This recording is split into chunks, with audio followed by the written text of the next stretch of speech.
Hi, everyone. Today we teach you to upgrade the 2013 Audi Q3. The original car has a small screen and few features, and is ready to upgrade it to Android's larger screen. This is our updated Android screen, which has a lot of features. Support mobile phone wireless CarPlay. You can use voice assistant here, make phone calls, listen to music, use maps, online navigation, and so on. So you want to know how to upgrade? Follow the video to learn how.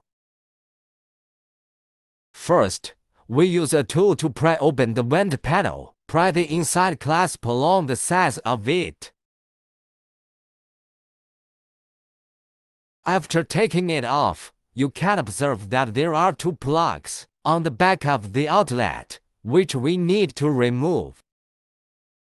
After removing the air outlet, begin to remove the original car screen. It has only one fixing screw. It needs to be removed. Now we use the tool to pry open the base of the original car screen. It has a clip on the left and right sides. Need to pry it loose, and then you can go to the screen. Okay, once removed, unplug the LVDS plug and screen plug on the back of it.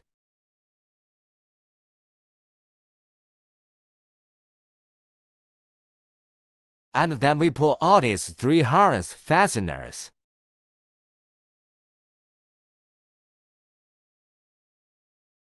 Now remove the CD host, get two of these metal keys, and insert them into the car slots on the CD host. To the right depths, you can pull the CD host directly out.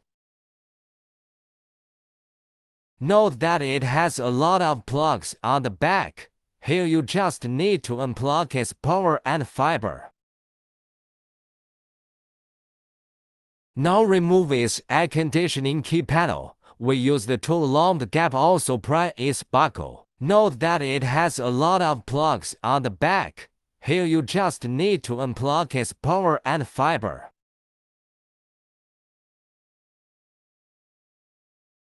This is what it looks like when it's all turned on.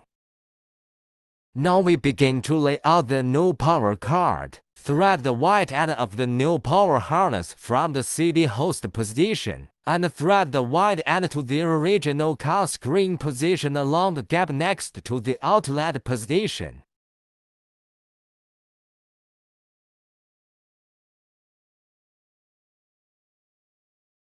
Then thread the air conditioner adapter on the harness through the gap inside the CD host position to the air conditioner panel position.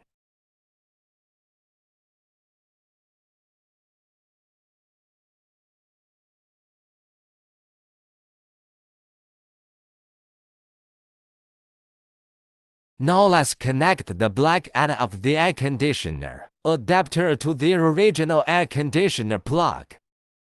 Then connect the yellow end of the air conditioner converter cable to the air conditioner panel. Once connected, reinstall the panel.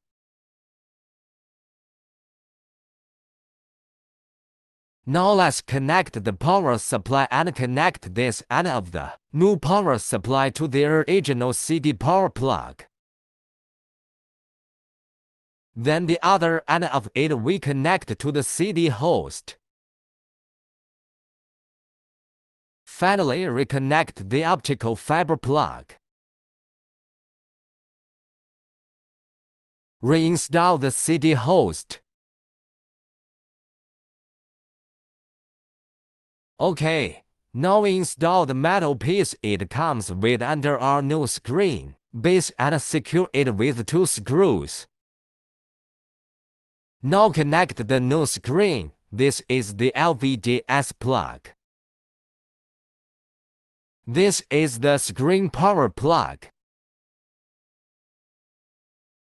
Once connected, you can mount the new screen, align it with the edge of its base, and press it in. Then these two clasps need to be picked with a tool so that the entire edge of the base is aligned.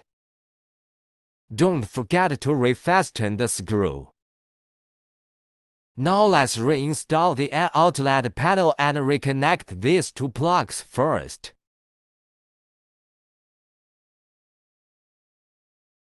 Then just stick it in. This is what it looks like after completion.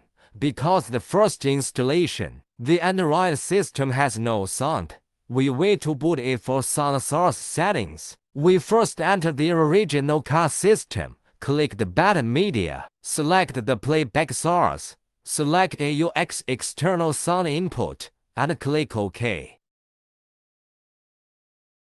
Now we go into the Android Music app, and we can make sound normally. Support steering wheel button operation screen. We go to Settings Personalize Settings, key mirroring click to check.